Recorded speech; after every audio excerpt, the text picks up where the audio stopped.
Hello friends, welcome to my channel Godavari family.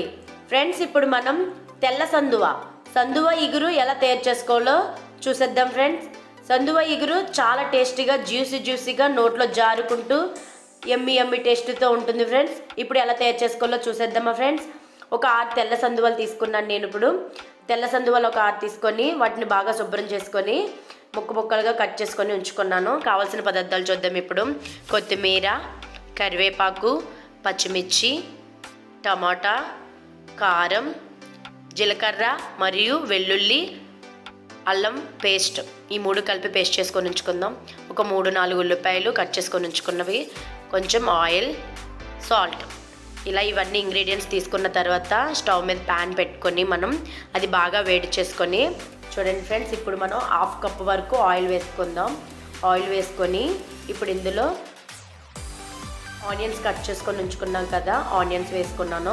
Onions వేసుకొని బాగా కలిపెట్టుకున్న తర్వాత ఇందులో ఒక 4 పచ్చిమిర్చి కట్ చేసుకొని నేను వేసాను. చూడండి, పచ్చిమిర్చి కట్ చేసి వేసిన తర్వాత ఇందులో ఇప్పుడు కరివేపాకు చిన్న ముక్కలుగా కట్ చేసుకొని వేసాను. చిన్న ముక్కలుగా వేయడానికి గల కారణం ఏంటంటే చాలామంది పిల్లలు కరివేపాకు తీసి పడేస్తుంటారు, కానీ కరివేపాకు చాలా మంచిది హెల్త్కి. ఇప్పుడు చూడండి, కొంచెం సాల్ట్ వేసుకుందాం. ఆనియన్స్ గోల్డెన్ కలర్ వచ్చేంత వరకు వేయించుకోవడానికి సాల్ట్ చాలా అవసరం కాబట్టి ఇప్పుడు మనం సాల్ట్ వేసుకొని ఆనియన్స్ గోల్డెన్ కలర్ వచ్చేంత వరకు వేయించుకుందాం.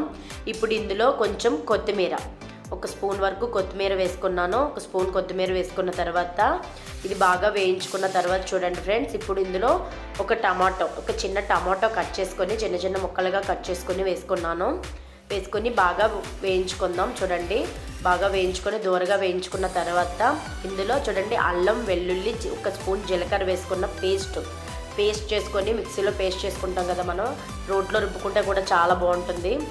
ఇప్పుడు అలా వేసుకున్న తర్వాత ఆ పేస్ట్ మనం వేసుకొని బాగా దూరగా వేయించుకొని పచ్చివాసన పోయేంత వరకు వేయించుకున్న తర్వాత మనం బాగా కడిగి ఉంచుకున్న తెల్ల సందువలు ముక్కలు మనం కట్ చేసుకున్నాం కదా, అవి వేసుకొని 1 నిమిషం వరకు బాగా వేయించుకుందాం. చూడండి ఫ్రెండ్స్, బాగా ఎలా వేగుతున్నాయో. ఇలా వేగిన తర్వాత ఇందులో మనం ఒక 2-3 స్పూన్లు కారం వేసుకుందాం. ఒక 2-3 స్పూన్లు కారం వేసుకొని బాగా కలిపెట్టుకుందాం. ఫ్రెండ్స్, చూడండి, కారం వేస్తున్నాను. కారం వేసిన తర్వాత 1 నిమిషం వరకు అలా కలిపెట్టుకొని ఉడికించుకుందాం.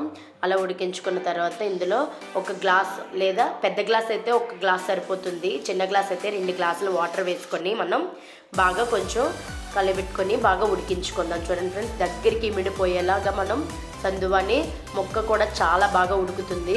అలా ఉడికించుకున్న తర్వాత చూడండి ఫ్రెండ్స్, ఇందులో చిటికెడు ధనియాల పౌడర్, మనం ధనియాలు బాగా వేయించుకొని పౌడర్ చేసుకొని ఉంచుకున్నాను నేను ఇంట్లో.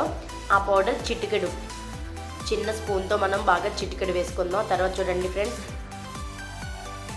ముందు అది కరివేపాకు ముక్కలు కింద కట్ చేసుకొని ఉంచుకున్నాం కదా, అది వేసుకున్నాను. కరివేపాకు కట్టెకి చాలా మంచిది.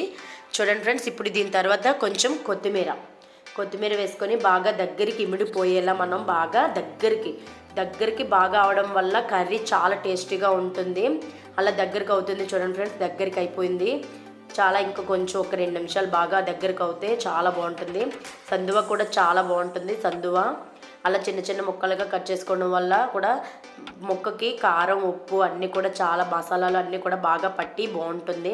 ఫ్రెండ్స్, చూడండి ఫ్రెండ్స్, రెడీ అయిపోయింది. నేను దించేసాను. దగ్గరికి అయిన తర్వాత చూడండి ఫ్రెండ్స్, సందువ ఎంత టేస్టీగా ఉంటుందో ఒకసారి మీరు కూడా ట్రై చేయాలనుకుంటున్నారు ఫ్రెండ్స్. అయితే చూడండి ఫ్రెండ్స్, మీరు కూడా ట్రై చేయండి. ఈ వీడియో లైక్ చేసి నా ఛానల్ని సబ్స్క్రైబ్ చేయండి. Bye friends.